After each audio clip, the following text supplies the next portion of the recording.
네, 오늘 말씀 주제는 영광의 소망, 내 안에 계신 그리스도입니다. 지난주에 두 종류의 지식에 대해서 함께 나눴었죠. 무슨 지식이죠? 감각 지식과 계시 지식입니다. 감각 지식은 자연인의 지식이고 계시 지식은 하나님의 말씀, 성경입니다.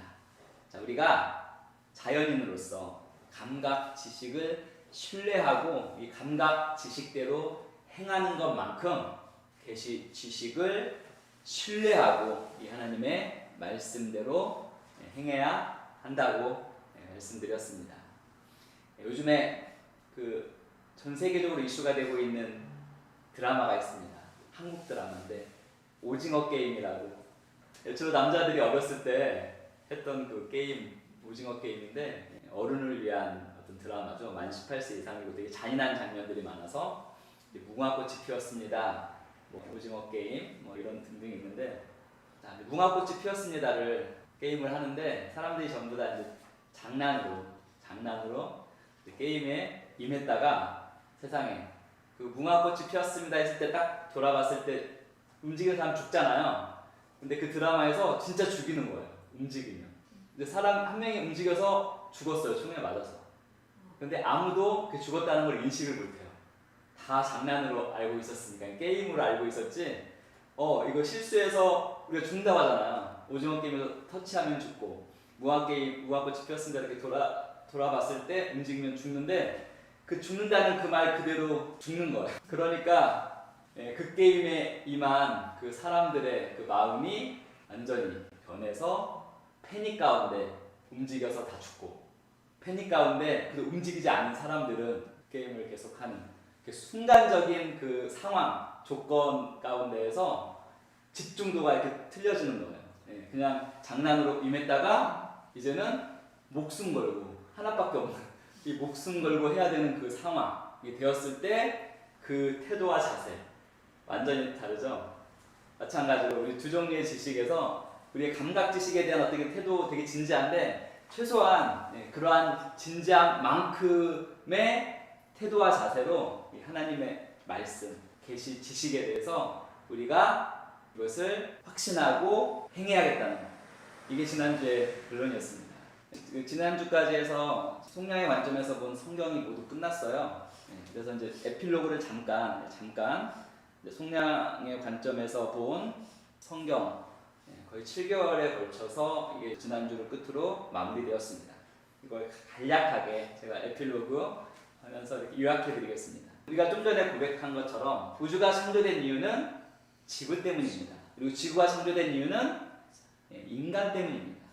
인간이 바로 이 모든 창조 세계의 존재 이유입니다. 그리고 인간이 존재하는 이유는 그럼 무엇입니까? 바로 인간과 교제하기를 열망하시는 아버지 하나님의 사랑입니다. 모든 것의 근원에는 우리 아버지 하나님의 사랑이 있습니다. 그래서 인간은 하나님 형상대로 지음을 받았죠. 하나님처럼 말하고 선택하고 다스리는 영적인 존재로 지음을 받았습니다. 따라서 인간은 올바른 말과 올바른 선택과 그리고 올바른 다스림을 통해서 자신의 인생을 지어가는 존재입니다. 하지만 아담과 하와는 잘못된 말과 잘못된 선택을 했습니다. 결국 하나님의 말씀에 대적해서 불순종과 반역을 하게 되었고, 결국 합법적으로 사탄의 본성인 영적 죽음이 인간을 지배하게 되었습니다. 자, 영적 죽음의 부산물 세 가지 기억나시나요? 죄와 질병과 육체적 죽음입니다. 인간은 죄와 질병과 육체적 죽음으로 신음하게 되었습니다. 자, 그래서 이 인간의 본성에서 영적 죽음은 제거되어야만 했습니다. 그래서 합법적으로 인간에게서 영적 죽음을 제거하고 하나님과의 교제를 회복시킬 중재자, 하나님과 사람 사이에서 이걸 조정하고 중재할 중재자의 필요성이 제기되었습니다. 타락한 인간은 중재자가 필요하며, 하나님은 인간이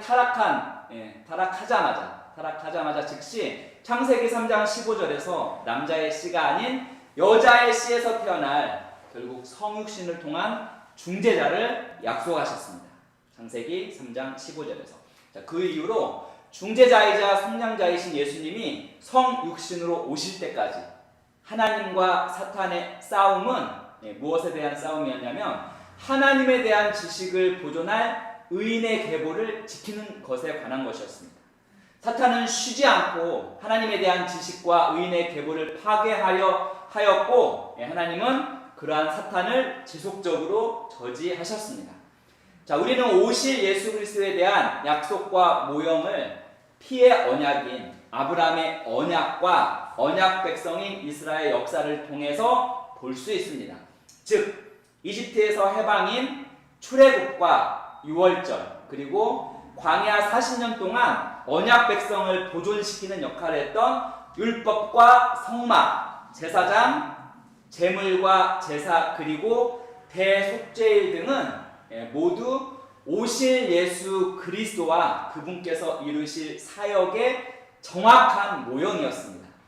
자, 이제 마침내 때가 차서 때가 무르익어서 예수 그리스도께서 성육신으로 이 땅에 오셨고 그분은 중재자이자 속량자로서 그분의 사역을 완성하셨습니다.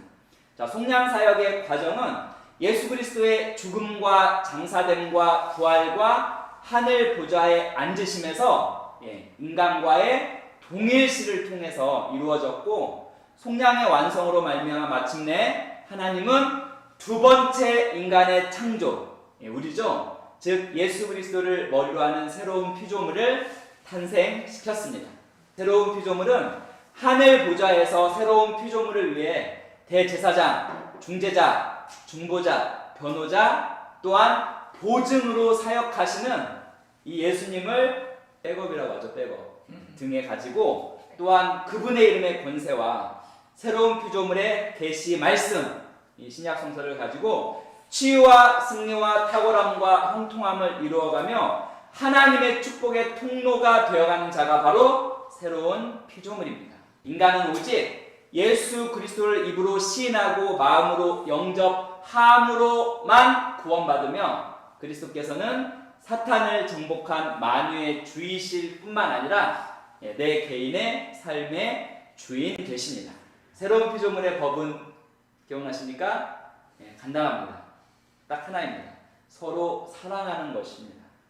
서로 사랑하라가 새로운 피조물의 법입니다. 즉 자신의 유익을 구하지 않고 상대방의 유익을 구하는 아가페 사랑이 바로 새로운 피조물의 단 하나의 유일한 법입니다.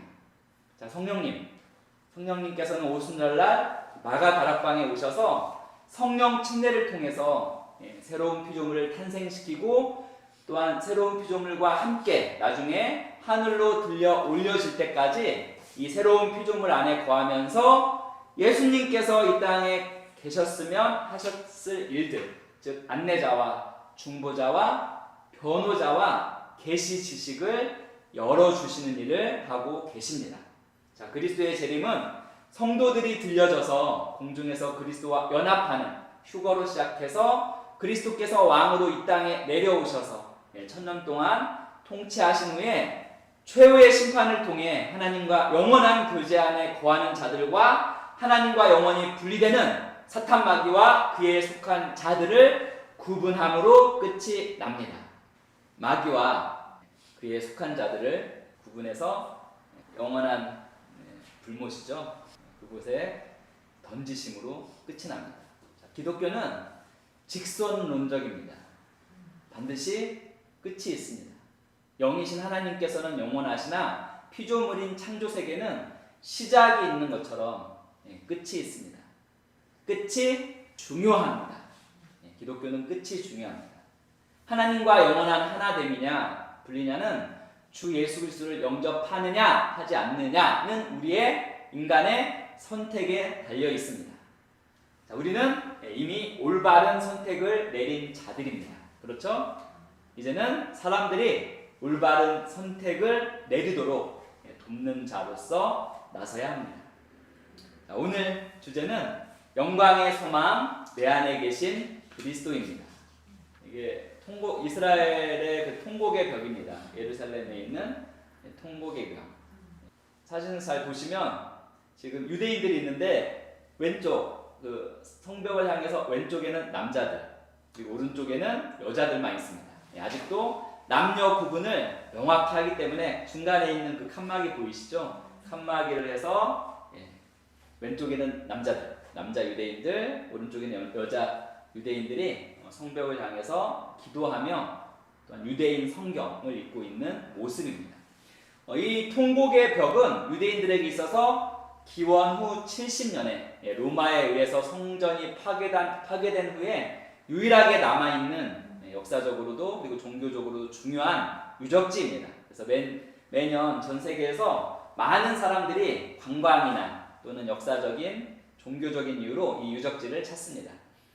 그리고 이 종교적인 이유로 이 통곡의 벽을 찾는 사람들은 이 통곡의 벽 앞에서 보시는 것처럼 기도를 하거나 기도문을 외웁니다. 그러면서 소망하는 것은 그들의 바람, 소망, 그 기도가 응답되기를 소망합니다. 아주 종교적으로 중요한 장소입니다. 하지만 이 통곡의 벽이 종교적으로도 역사적으로도 중요하고 특별한 장소이긴 하지만 자, 이제 하나님은 모든 곳에 거하십니다. 이 모든 것에 거하시는 하나님께서 이 통곡의 벽이라는 이 특별한 장소에 더 거하시지는 않습니다. 주 예수 그리스도를 영접하고 성령 하나님을 우리 안에 모신 이 거듭난 우리는 여전히 하나님을 우리 안에 거하신다고 인식하고 의식하기보다는 여전히 어딘가 저 멀리 제 3자처럼 계신다고 생각을 합니다.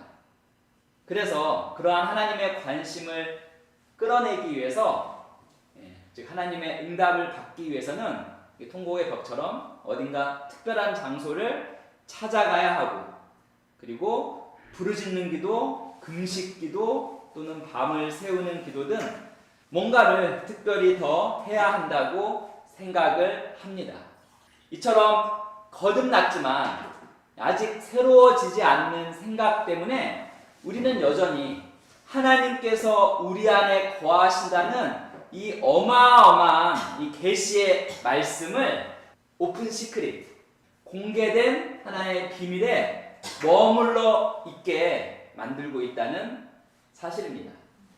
제가 몇 번 예를 드렸었는데 어떤 사람이 친밀함, 하나님과 동행하고 친밀한 그러한 것을 설명하기 위해서 이렇게 의자를 두 개 놓고 하나님과 동행하는 것, 하나님과 친밀함에 대해서 설명합니다. 그래서 그 사람이 비어있는 두 의자 중에서 한 의자에 딱 앉아서 옆에 비어있죠? 그 비어있는 의자를 향해서 바라보면서 하나님께서 여기 계십니다. 하나님께서 바로 우리 옆에 우리와 동행하십니다 라고 설명을 했습니다. 하지만 그러한 설명도 잘못되었다는 것을 우리는 알고 있습니다. 하나님은 그 사람이 앉은 의자 옆에 비어있는 의자에 앉아 계시지 않습니다. 어디 앉아 계십니까? 바로 그 사람이 앉아있는 그 의자에 그 사람 안에 거하시는 것입니다.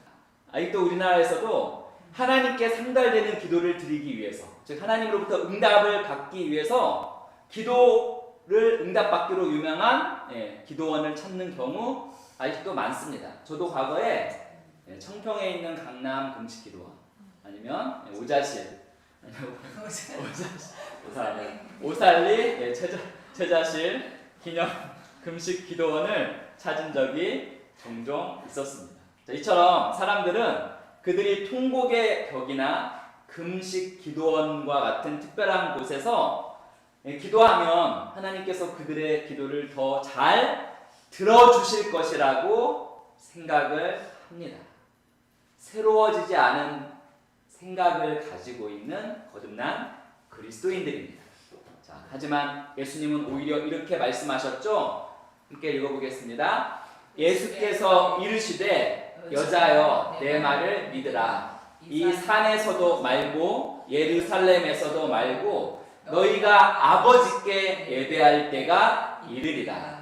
자, 이 구절에서 예수님께서는 하나님을 예배하기 위해서 특정한 장소에 갈 필요 없이 모든 장소에서 하나님을 예배하는 날이 온다고 말씀하시는 것입니다. 왜냐하면 조금만 더 있으면 하나님을 예배하는 자가 바로 하나님이 거하시는 성전이 되기 때문입니다. 바로 사도 바울이 인간 자신이 하나님이 거하시는 성전이 된다는 어마어마한 이 비밀입니다. 즉 오랫동안 이 감추어졌던 신비를 골로새서 1장 26, 27절에서 드러냈습니다. 같이 읽습니다. 이 비밀은 만세와 만대로부터 감추어졌던 것인데 이제는 그의 성도들에게 나타났고 하나님이 그들로 하여금 이 비밀의 영광이 이방인 가운데 얼마나 풍성한지를 알게 하려 하심이라.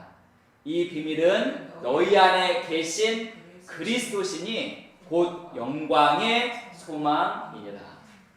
그 비밀, 그 신비는 바로 우리 안에 거하시는 그리스도이십니다.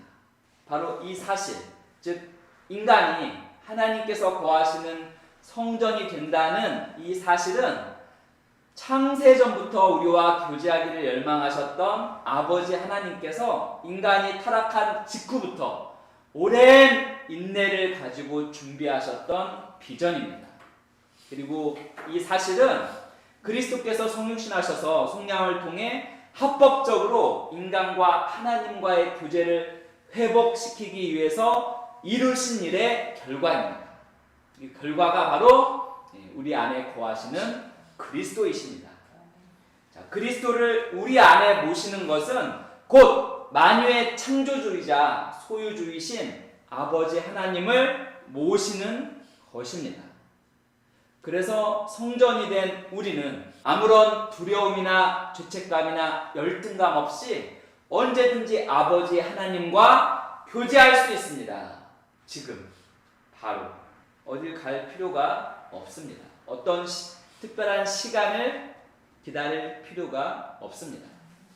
따라서 거듭난 우리가 이 세상을 살면서 필요한 모든 것은 그리스도 안에 있습니다. 그리고 그리스도께서 우리 안에 거하시기 때문에 결국에는 이 그리스도를 갖는다는 것은 곧 모든 것을 갖는 것입니다. 그러므로 우리는 우리 안에 누가 거하시는지를 인식하고 그것을 항상 의식해야 합니다. 많은 거듭난 그리스도인들이 여전히 안에 누가 거하시는지를 알지 못합니다. 계속 그분을 다른 먼 곳에서 찾으려고 합니다. 우리가 우리 안에 거하시는 그분을 의식한다면 우리는 그분이 우리가 현재 직면하고 있는 삶의 문제에 대한 해답이자 해결책이라는 것을 알게 될 것입니다. 영광의 소망, 그리스도께서 우리의 심령에 거하십니다. 그 의미는 또한 우리가 이미 그리스도 안에서 모든 하늘의 신령한 축복으로 복을 받았다는 것입니다. 에베소서 1장 3절 같이 읽습니다.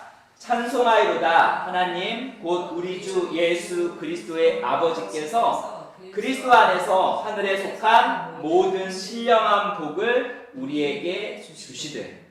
자, 예수님께서 유업으로 받으신 모든 것, 예수님께서 가지고 계신 모든 것, 그리고 예수님께서 대표하고 계신 모든 것이 지금 우리 안에 거하고 있습니다. 즉 예수 그리스도의 생명, 능력, 권세, 지혜, 위대함, 영광, 그분의 은혜가 거듭난 우리 안에 지금 거하고 있는 것입니다.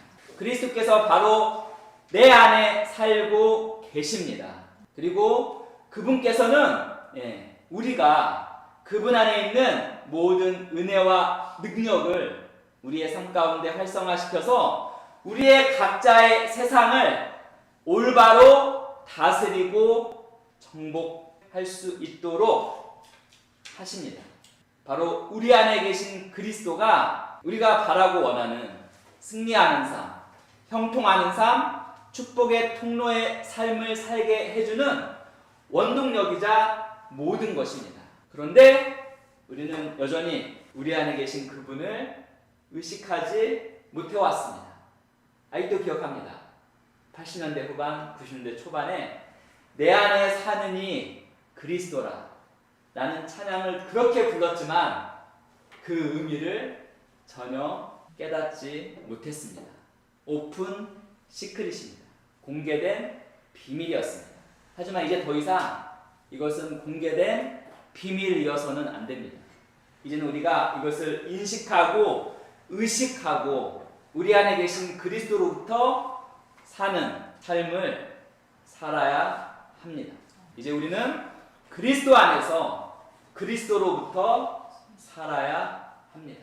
아까 말씀드린 오징어 게임에서 무궁화꽃이 피었습니다 해서 그걸 딱 인식한 순간 그 태도와 그 자세, 그 수준에서 이제 우리는 이 말씀을 인식하고 의식하고 그리스도 안에서 그리스도로부터 사는 것입니다.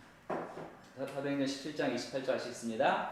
여러분의 시인 가운데 어떤 이들도 우리도 하나님의 자녀이다 하고 말한 바와 같이 우리는 하나님 안에서 살고 움직이고 존재하고 있습니다. 하나님 안에서 살고 움직이고 존재하고 있습니다. 그리고 에베소서 2장 4절 6절입니다. 긍휼히 풍성하신 하나님이 우리를 사랑하신 그 큰 사랑을 인하여 허물로 죽은 우리를 그리스도와 함께 살리셨고 너희는 은혜로 구원을 받은 것이라. 또 함께 일으키사 그리스도 예수 안에서 함께 하늘에 앉히시니 중재자이시자 속량자이시자 참 인간이시자 참 하나님이신 예수 그리스도와의 동일시를 통해서 예수님께서 죽은 자들 가운데 일으켜지셨을 때 우리도 그리스도와 함께 일으켜졌고 예수님께서 하늘 보좌에 앉으셨을 때 우리도 함께 하늘 보좌에 앉았습니다. 그래서 진짜 우리 영의 현재의 위치, 지금 예수 그리스도와 함께 하늘 보좌에 앉아있고 동시에 이 땅에서 우리 영은 그리스도 안에서 그리스도와 함께 거하고 있습니다. 우리의 영이 하늘에도 거하고 이 땅에서 그리스도 안에 그리스도와 함께 거한다는 이러한 고백, 더 이상 입증이 불가능한 형이상학적인 가설이 아닙니다. 동시에 두 군데에 존재하는 오늘날 양자역학과 중력파와 차원에 대한 학문은 그것이 가능함을 잘 설명해 줍니다. 물론 성경의 비신화화죠. 즉 성경에서 초자연적인 말씀을 무시하고 제거해왔던 감각지식과 물질세계라는 한계에 갇혀있던 기존 과학적 지식과 경험으로는 이것을 감히 이해할 수 없습니다. 천재 과학자 아인슈타인조차도 죽을 때까지 논리적으로 과학적으로 입증 불가능한 양자역학을 부정했습니다. 하지만 오늘날 우리 손에 들려있는 이 스마트폰이 뭐죠? 양자역학의 결실이자 열매입니다. 자, 우리 손에 있는 들려있는 이 스마트폰이 양자역학의 그 모든 이론들이 입증 불가능한 이론이 아니라는 것을 실제한다는 것을 외치고 있는 것입니다. 성도 여러분, 거듭난 우리가 그리스도 안에 살고 움직이고 존재하는 것은 아주 당연한 것입니다. 이것은 진리입니다. 따라서 거듭난 우리가 무엇을 하든지 말에나 이래나 다 주 예수의 이름으로 하고 그를 힘입어 하나님 아버지께 감사하는 것 당연합니다. 우리가 그리스도 예수를 주로 영접했으므로 그리스도 예수 안에서 행하는 것 당연합니다.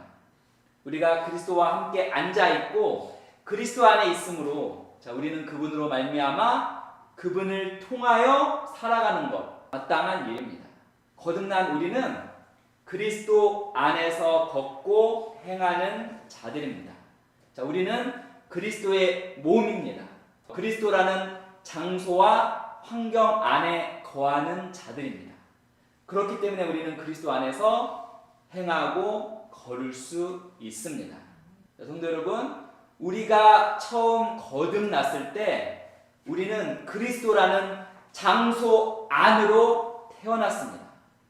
우리는 그리스도라는 장소 안으로 침례받았습니다. 그러므로 우리는 그리스도 안에 있습니다. 자, 여기서 우리는 그리스도 안에 있는 우리와 우리 안에 계신 그리스도의 차이를 잘 구별하고 알 필요가 있습니다. 자, 우리 안에 계신 그리스도는 우리의 생명과 영광 되시는 그리스도가 우리 안에 거하시는 것입니다. 즉 하나님의 생명과 영광과 유업이 우리 안에 계신 그리스도를 통해 우리의 것이 되었다는 것입니다. 그러면 그리스도 안에 우리는 어떤 의미인가? 그리스도 안에 있는 우리는 우리가 살고 있는 장소이자 환경이신 그리스도를 말씀하는 것입니다. 우리가 어디에 살고 있다고요? 그리스도라는 장소 안에 살고 있습니다. 그것을 의식하고 그리스도 안에 사는 것처럼, 그리스도라는 장소와 환경 안에 사는 것처럼 사시기 바랍니다. 즉 우리는 죄와 질병, 실패와 가난, 패배와 연약함이 존재할 수 없는 그리스도라는 장소와 환경 안에서 걷고 행하며 사는 자입니다. 그리스도라는 그 장소와 환경 안에 있는 것은 방금 말한 것의 반대일 것입니다. 기쁨과 평화, 성공과 번영, 탁월함과 아름다움, 신성한 건강이 있는 장소와 환경이며 그것을 우리가 누리며 사는 것이 마땅합니다. 그리스도 안이, 그리스도라는 그 장소가 우리의 유업의 장소입니다. 즉 그 장소가 우리가 사탄과 어둠의 이 졸개들을 다스리며 살아가는 신성한 권세와 능력의 자리가 바로 그리스도라는 장소이며 그리스도 안입니다. 그래서 우리는 이제 언제 어디서나 하나님을 예배하고 기도할 수 있습니다. 요한계시록에 보면 아주 특별한 장면이 나옵니다. 요한계시록 21장 22절 같이 읽어보겠습니다. 성 안에서 내가 성전을 보지 못하였으니 이는 주 하나님 곧 전능하신 이와 및 어린 양이 그 성전이심이라. 자, 구약에서 이스라엘 백성들은 반드시 지정된 곳 또는 지정된 성전에서 하나님을 예배하고 경배해야 했습니다. 그러나 새 예루살렘의 이 계시 안에서 사도 요한이 바라본 것은 이 하나님의 도성 새 예루살렘에는 성전이 없다는 것을 발견했습니다. 새 예루살렘이라는 이 하나님의 도성을 처음 영안이 열려서 바라본 사도 요한은 아마 바라보기 전에 내심 정말 아름답고 찬란한 그 성전을 바라보기를 기대했었을 것입니다. 하지만 새 예루살렘에는 성전이 없었습니다. 아니, 새 예루살렘은 성전이 필요하지 않습니다.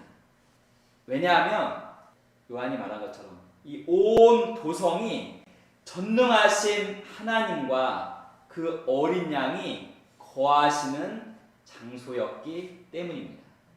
자, 이것은 아주 놀라운 계시입니다. 다른 말로 하면 그 새 예루살렘 도성 어디를 가든지 하나님의 임재가 가득하다는 것입니다. 그 도성 전체가 새 예루살렘 도성 전체가 하나님의 성전인 것입니다. 이 새 예루살렘에서는 어디에서나 강한 하나님의 임재를 경험할 수 있는 것입니다. 이 사도 요한이 바라본 새 예루살렘에 대한 계시는 새로운 피조물의 탄생으로 말미암아 이 땅에서도 이미 이루어졌습니다. 자, 오늘 거듭난 우리가 어디를 가든지, 자, 우리는 우리 안에 누구를 모시고 갑니까? 하나님을 모시고 갑니다. 우리는 어디를 가든지 우리와 함께 하나님의 임재를 가지고 가는 것입니다. 이걸 우리가 이해한다면 사도행전 17장 28절, 좀 전에 읽었던 그 말씀의 의미를 더 잘 이해할 수 있을 것입니다. 우리는 하나님 안에서 살고 움직이고 존재하고 있습니다. 성도 여러분, 우리는 결코 하나님과 떨어져 있거나 분리되어 있지 않습니다. 그래서 우리는 하나님을 구하거나 찾을 필요가 없습니다. 우리는 하나님 안에 하나님과 함께 있고, 하나님께서는 또 우리 안에 우리와 함께 우리 곁에 계십니다. 우리가 어디에 있든 어디를 가든 우리는 그분 안에서 살고 움직이며 존재합니다. 이것을 의식하십시오. 이제 항상 이것을 의식하십시오. 하나님이 내 안에 지금 나와 함께 계신다는 이 사실을 의식하지 않는 순간이라도 있게 하지 마십시오. 여전히 새로워지지 않는 그 마음에서 행동하거나 생각하지 마십시오. 이제 우리는 거듭났고 우리의 마음은 새로워졌습니다. 그러므로 우리는 항상 하나님께서 우리 안에 계신다는 이 사실을 의식하고 신뢰하고 우리 안에 그 분으로부터 우리가 이 땅에서 살아갑니다. 그리고 우리 각자의 세상을 우리 안에 있는 그분의 능력과 지혜와 권세로부터 지어갑니다.